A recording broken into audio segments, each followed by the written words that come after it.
we are all aware a trade took place today between Ottawa and Vancouver, where some guys are literally changing dressing rooms probably as we speak. Not the biggest deal, Friedge, but what stuck out the most to you from the Nilsson move? You know, I just thought that Ottawa really felt that they just needed to give their guys some help with Anderson hurt and Condon really struggling this year.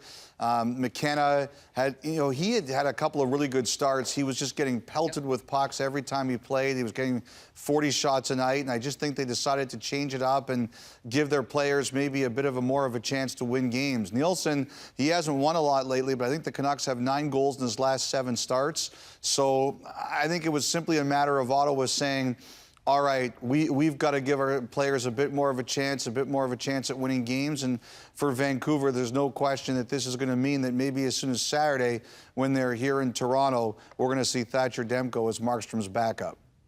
Elliotte, early in the show, we kind of talked about the situation in Edmonton and in Ottawa and which fan base is probably a little bit more disappointed with their team right now. We actually agreed for the first time. The fans in Ottawa probably aren't that disappointed because they didn't have many high expectations, but they're probably more concerned about where their team is going to play and when. What's the latest you have on the arena situation in Ottawa? Well, Donovan, first of all, whatever side you're on, I'm on that, just so you know. Appreciate I don't even know what the argument was. I don't even know what your point was, but I'm with you. Yeah, see, especially when you're arguing against Kermit the Frog over there. Yeah, all the time. It's his go-to. I'll give you that. He's 5 years old. I'll give you that. You know, it's gonna become a bit more clear on January 24th. That's when the agreement between Eugene Melnick and his partner John Ruddy officially goes away. And I've tried to do a lot of work into it, and it's not easily digestible stuff. It's anytime you're dealing with levels of government, it's very difficult. It's very confusing. It always moves at a slower pace than the rest of us like. That's just kind of the way it is when you go through red tape. I think the biggest concern is, are they going to be in a position where this is going to be able to move together quickly? There's a federal election coming up in this country. It's no later than late October.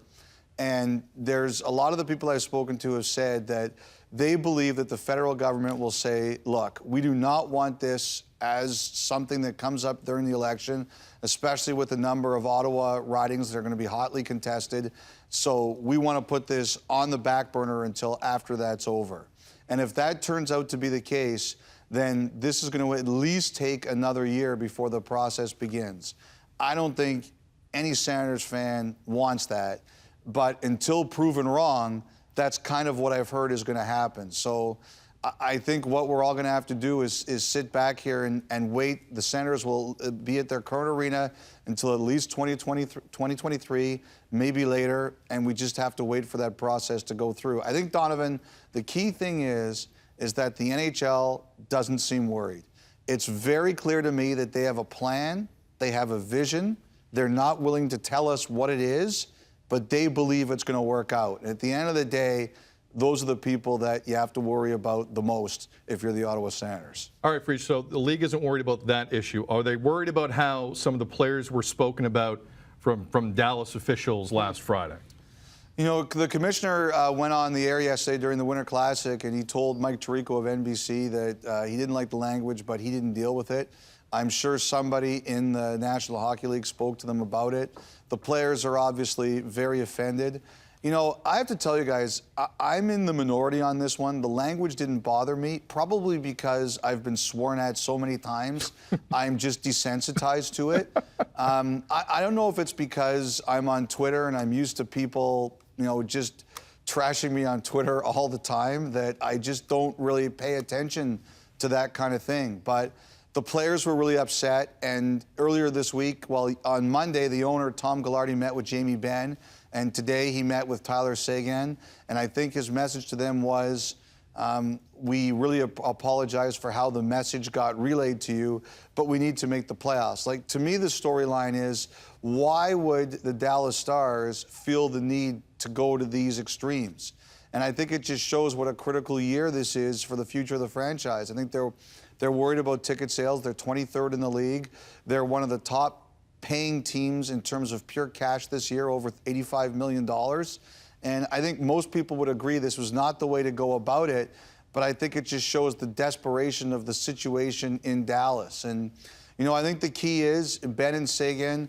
I've used the line before on the air, guys.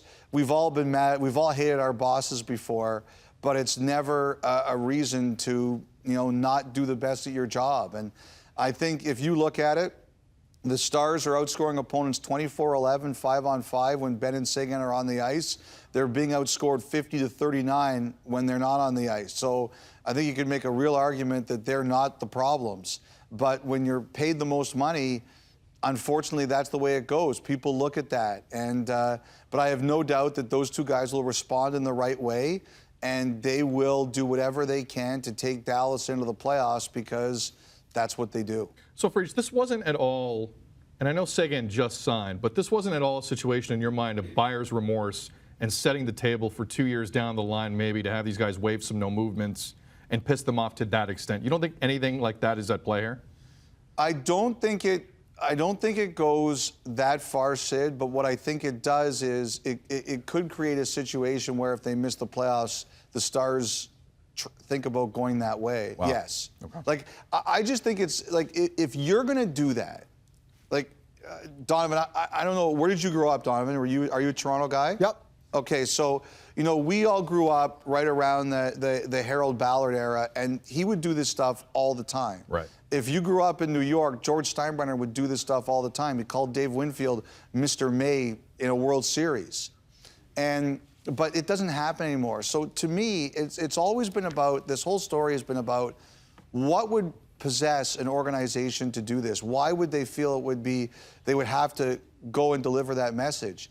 And I think it's because the Stars are looking at a third year now with potentially being out of the playoffs, and now they're selling tickets for a Winter Classic next year, and they're just like, we can't afford this. And to me, that's the storyline. If I was Benn and Seguin, I wouldn't be happy either. I would be really angry. But my own curiosity is what would possess a franchise to do it, and now we know the answer. And Friedge, if I could borrow a phrase you use a lot, and I agree with, we criticize people for not being honest. Can you rip people for being that honest? I mean, every time you bring that up, I think it's such a great point because we crave this kind of stuff in the media. Though. No, but I mean, but they were being. Sometimes when you're being honest, you are being a little offensive. I just think it's part of being a human being sometimes. And if that executive is that upset at what they're seeing on the ice, no, when you're being honest, you're being offensive. All right, sorry, we're having a conversation, and Friedge has a pregame show in like 20 minutes, and he's been kind enough to. Happy New Year. I do feel that way. I've said that many times. I just do believe in this particular case. It was so rare and so raw, Sid, that, it's almost unprecedented in this day and age. And I think that we've learned that if Dallas could, and I think Tom Ghilardi gave this message to Benn and Seguin, if they could do it, they would have walked back could go back in time, they would walk back some of the comments. Well, speaking of being honest, Alexander Ovechkin, All-Star game weeks away, he says, not going. Issue for the league? Yeah, I don't think they like it. He's going to be suspended for a game. Same thing happened, I think it was the Columbus All-Star game that Sidney Crosby sat out. He was suspended for a game. If I remember correctly, it goes back to Montreal. Lidstrom and/or Zetterberg didn't want to go, and I can't remember which one was suspended. The NHL is very clear about this. I know there's a lot of people out there that look at it, say, All-Star game, it sucks, who cares, you shouldn't happen to do this. It's a big deal for the league. There's sponsors. People say get rid of the All-Star game. Every year there's cities bidding for it. They want it badly. Everybody knows the rules going in. You don't want to play, you've got to sit out. Now, one thing I have heard talked about is if you go to 5 in a row, maybe you should have the option of sitting one out. I understand that. I think that's potentially legitimate. If both the league and the Players Association want to get in there and do that, I would support that kind of a position. But right now, everybody understands what the penalty is. And, look, I see it. The one thing that the players don't like is they don't like the escrow, right? They talk about how they lose too much off their paychecks. Having your players, your best players, be visible at these moments, that's important. That's important to selling the game. That's important to selling your stars. I understand why the league wants their best players there. I would just say as a Sportsnet employee, Wednesday night hockey on the 24th is Toronto, Washington. I hope Ovechkin doesn't choose to miss that one. Here. Friedge, you got a show to get ready for as well. We appreciate the time, brother. Happy New Year.